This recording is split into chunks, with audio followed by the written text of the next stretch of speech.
एक normal pattern था, जो सीनियर मोस्ट जज था उसी का नाम रिकमेंड करते थे, तो प्रेसिडेंट को अपॉइंट करते थे। पहले 20-30 साल तक चलता रहा है, लेकिन बाद में 1980s में, सपोज डेट एग्जैक्ट याद नहीं मुझे। आप उसके बाद क्या हुआ, एक केस है justice A N Ray. He was appointed as the chief justice of India by superseding 3 जजेस। उनसे पहले जो 3 जजेस थे उनको सुपरसीड करके उन्हीं को उनको अपॉइंट किया गया, ए एन राय को। वहां पे थोड़ा कन्फ्लिक्ट बना कि ये थोड़े यंग थे, ए एन रॉय। इनसे पहले जो थे वो सीनियर थे, उनको सुपरसीड करके इनको जज बना दिया गया। इस चक्कर में क्या हुआ, जो 3 जजेस थे बेचारे परेशान हो गए, उन्होंने रिजाइन कर दिया।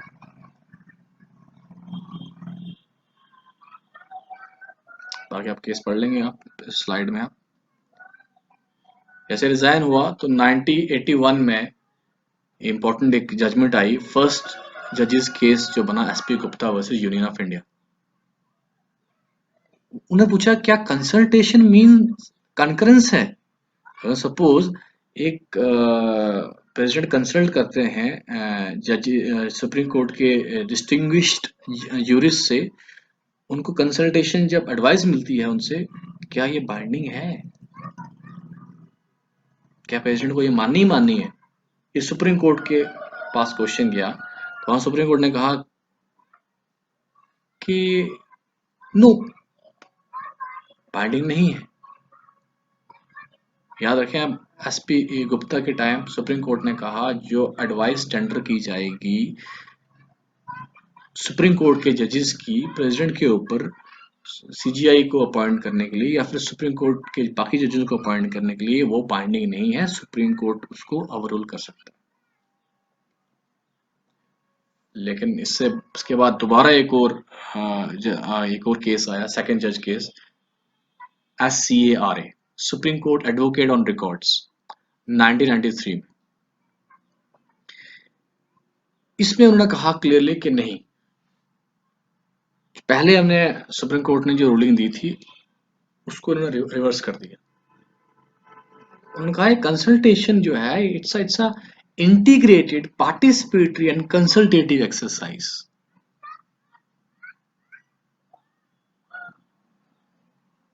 ये कोई मतलब इट्स नॉट स्मॉल एक्सरसाइज, एक काफी एक पार्टिसिपेटरी कंसल्टेटिव एक्सरसाइज है।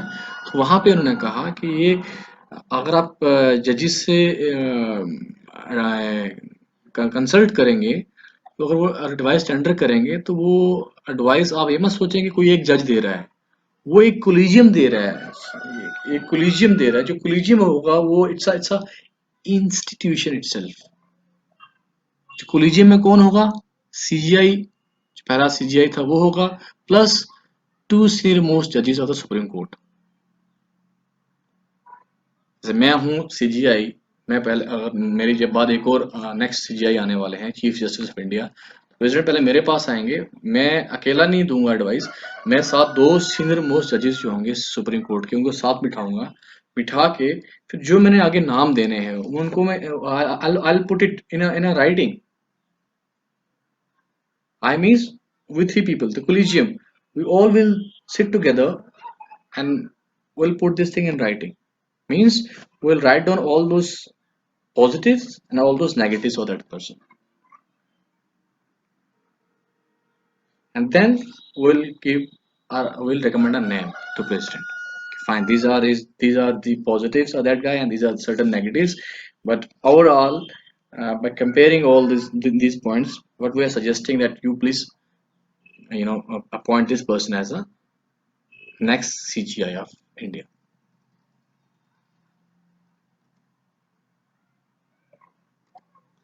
And that advice by the collegium is binding. That advice binding for the president. President has to appoint that guy upon that person who have been recommended by the collegium. Can president tell, dear collegium, please reconsider the name again? Yes, president can do this.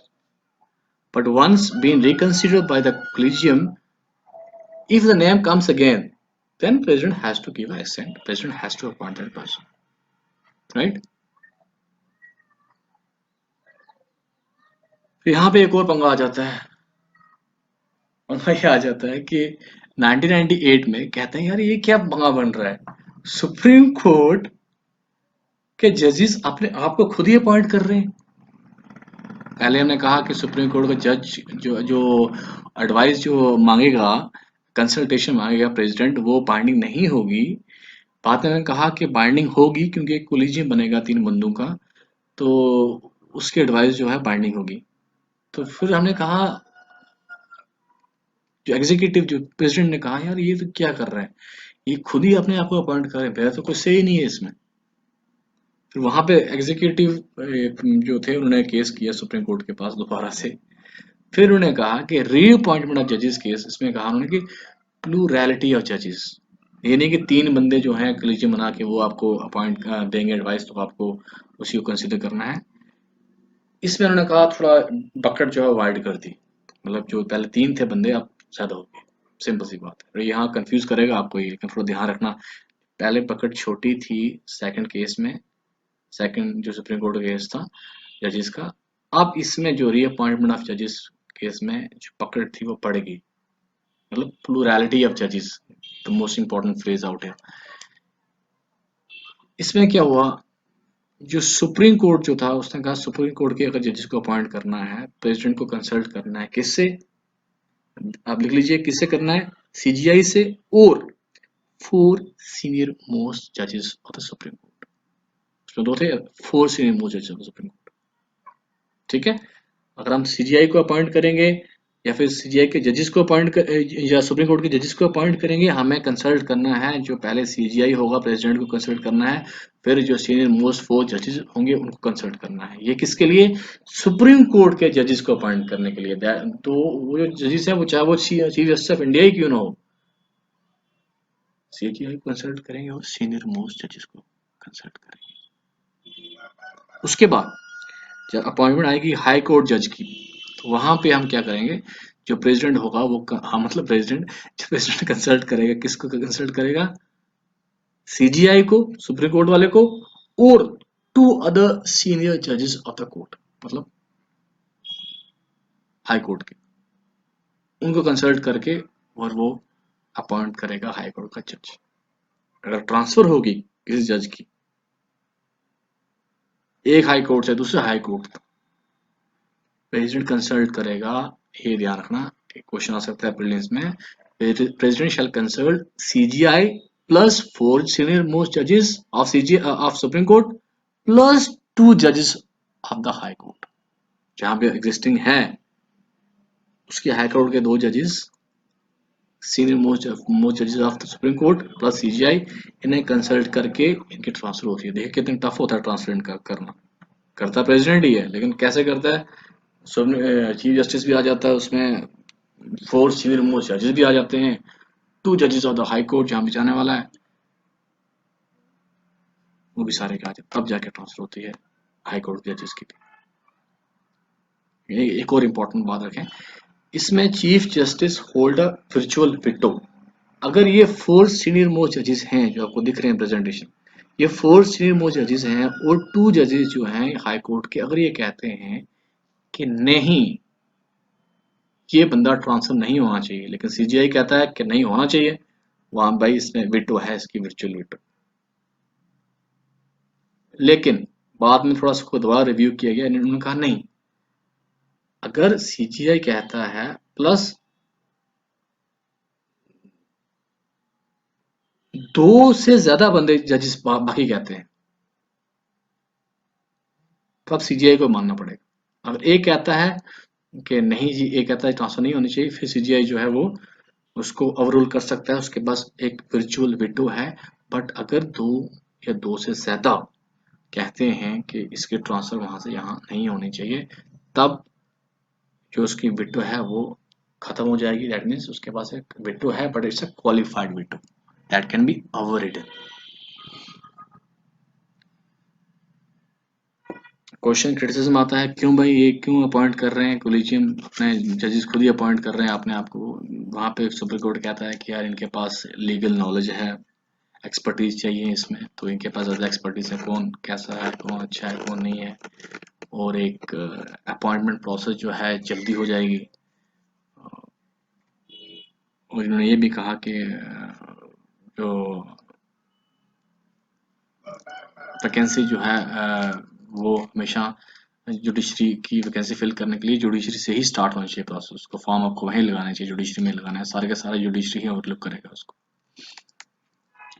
अब critics कहते हैं कि 45% of vacancy lying vacant, इतना आप सब कुछ खुद ही कर रहे हैं लेकिन बाकी एफिशिएंसी कुछ नहीं है। 45% वैकेंसी आपकी लाइंग मतलब है, खाली पड़ी है इस टाइम, और ट्रांसपेरेंसी है ही नहीं है। ये इतना कॉम्प्लेक्स है, कौन डिस्टिंग्विश यूरिस्ट है, कौन दो हाई कोर्ट के सीनियर मोस्ट जज आएंगे, वो इतना ट्रांसपेरेंट सिस्टम नहीं है। ये इवन कि आरटीआई भी अगर लगाएं तो आरटीआई का भी नहीं है, वो भी इम्यून है। ये सारे पॉइंट जो है क्रिटिक्स कहते हैं कि ये जो प्रोसेस अपॉइंटमेंट का जजेस का, ये it's a big question mark on Indian democracy, it's not good thing.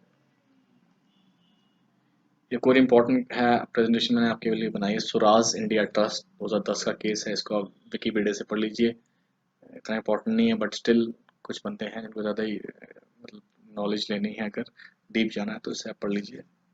Detail मुझे आता है बट मैं डिटेल क्या पढ़ाऊंगा आपको, ज़्यादा बड़ा हो जाएगा। ये पढ़ लीजिए, इंपॉर्टेंट है आपके एग्जामिनेशन पॉइंट ऑफ व्यू से। NJAC, national judicial appointment commission. ये जो कमीशन जो था ये बड़ा इम्पोर्टेंट ने कहा, ये पूरी जजेस की अपॉइंटमेंट की प्रोसेस जो है समझ नहीं आ रही, कम्प्लेक्स है, ट्रांसपेरेंट नहीं है। तो यहाँ गवर्नमेंट ने एक कमीशन बनाया, नेशनल जुडिशियल अपॉइंटमेंट कमीशन। इसने कहा कि ये जो कमीशन है यही बनाएगा जजेस को, यही अपॉइंट करेगा, और इसमें इस बॉडी में कौन कौन बंदा होगा वो बताया इन्होंने कि चीफ जस्टिस ऑफ इंडिया एक होगा इसमें।